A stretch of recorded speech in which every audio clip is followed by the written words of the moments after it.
Hi everyone, it's Jung here, and today I'm sharing a process video of some cards that I made using the Spellbinders March 2019 Card of the Month kit. I'm also using a few of the March add-ons, which are the 6x6 paper pad, sentiment stickers, the clear stamp set, and vellum butterfly stickers. These kits come with so much product, everything you could need to make a card. Some of the products included are ephemera die cuts, metal dies, sequins, cardstock, card bases and envelopes, double-sided tape, and even some foam tape. I managed to make 8 cards with this kit, and I still have plenty of material left over to make more. This card was relatively easy and quick to make. I just trimmed down a piece of pattern paper for the background. I chose a 3x4 card, and the butterfly I thought was big enough and pretty enough to stand on its own. So I just took my corner chomping tool and I rounded the edges of the pattern paper to match the rounded corners of the 3x4 card.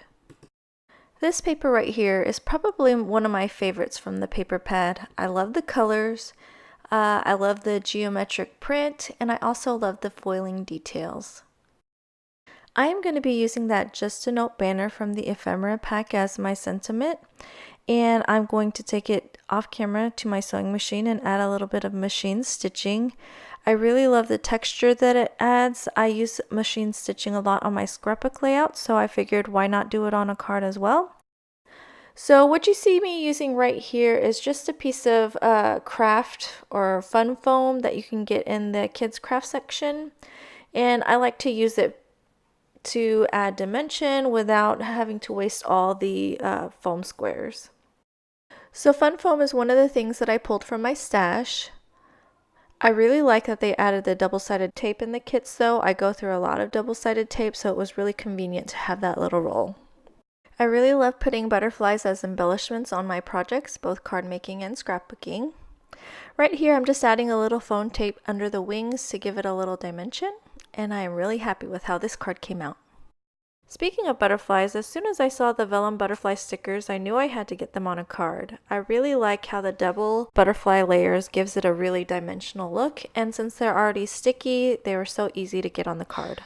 There are doubles to each of the die cut ephemera, and I had considered using the second Just a Note banner like you see there, but in the end I decided to use a sentiment sticker instead. So I'm just gently placing these stickers onto my cardstock, trying to get them laid out exactly how I want them. I'm not pushing them down yet because I'm going to be moving things around. I chose this wood grain pattern paper because I liked how rustic it looked with the butterflies, and I'm going to trim it down. I'm also going to trim down the white cardstock piece because I decided to layer it on top of the wood grain piece. Sticking with the rustic theme, I'm just going to take the edge of my scissors and roughen the edges of the cardstock and the paper a bit. I'm also going to use my nails to cut into the paper and the cardstock a bit. I really like how that adds a little bit more of the rough texture.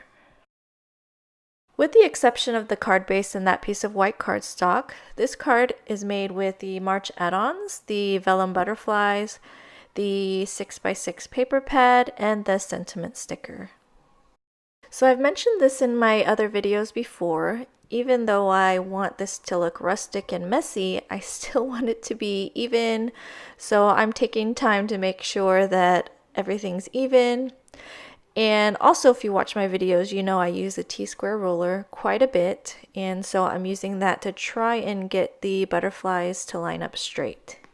So I used the T-square ruler for the first one, and I'm just going to eyeball the next 2 butterflies. I hadn't decided at this point what I was going to do for a sentiment, so I set the card aside and decided to work on my next card. And for this card, I'm going to use the cacti metal dies. And so for the flowers, I wanted pink flowers, but there wasn't a pink cardstock included in the kit, so I just took the white cardstock, flipped it over to the smooth side, and just ink blended some distress ink, I believe it was picked raspberry, to create my own pink cardstock. I'm getting out my die cutting machine. I have a Spellbinders Platinum 6 machine, and I really like how portable it is because of the handle, and you can fold it up so it doesn't take much space up in your craft room. I'm going to be cutting the body of the cactus with the light green cardstock, the outline of the cactus, and the flowers with that copper colored mirrored cardstock, and then the flowers with the ink blended cardstock. Sorry about the camera shake there. My camera sits on top of my desk, and so when I was die cutting, it shook my desk.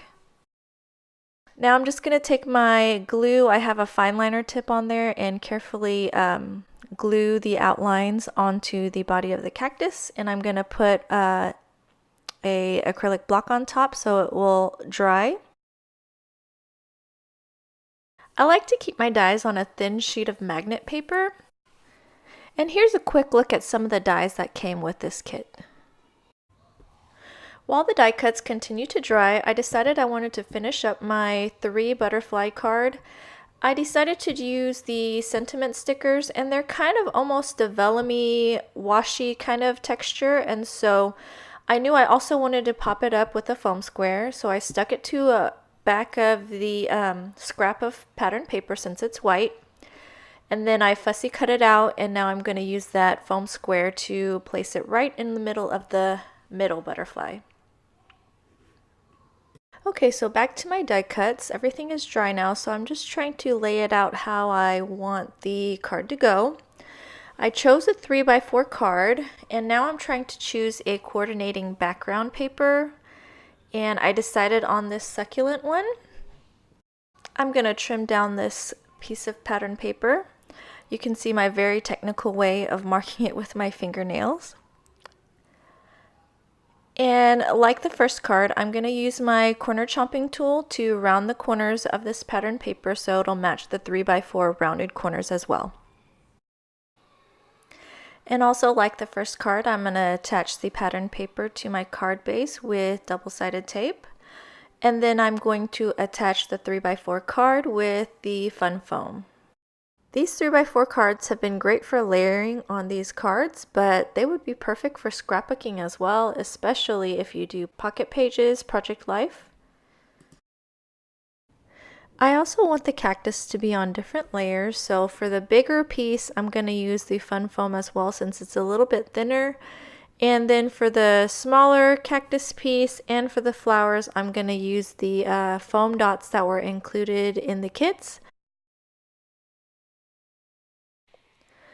I thought I would mention that once you use up all the foam squares, you can use the negative piece as foam tape as well. I'm cutting a little piece to use for my flower, and that way I can get use out of the whole foam piece. So now I'm trying to think of what to do for a sentiment, and since my 3x4 journaling card has lines on it, I thought it would be nice to use these sentiment stickers since they're small and they would fit in between those lines really well. Since I like to add embellishment in odd numbers, I decided to add one more of those cactus flowers to the bottom. And for this next card, I decided to use the stamp set. And I'm sorry about the lighting. I filmed this the next day and I forgot to check my settings, so it's a little bright. Since I hadn't used this stamp set before, I'm kind of conditioning the stamp by first rubbing it with my fingers and then stamping it on a scratch sheet of paper. If the stamp is really big, I'll take an eraser and rub it across the stamp as well. Okay, so for this card, I decided to make my own background paper, and I'm just going to repeatedly stamp that one cactus. And just a little tip, if you want to stamp your own background and you are repeatedly stamping an image or even using multiple images, it's a good idea to stamp in a diagonal pattern. That way you're sure to leave enough room for yourself to stamp the image you want to use. I wanted the background to be random, so I made sure to turn my stamp each time I stamped down on the paper. I am going to eventually trim this piece a little bit, but even if I wasn't, I wanted to make sure to stamp the images off the edges a little bit. That way it looks a little bit more cohesive and not just stamped in the middle, if that makes sense. I stamped an extra cactus on another piece of cardstock, and I'm going to be doing some quick coloring using my Zig Clean Color Real Brush pens. I don't have too many colors, but with mixing and matching, I like the end result. And especially if I want to just color a small image real quick, the Zig pen seems to do the trick. So you see here that I added a little bit of blue to the greens in my cactus.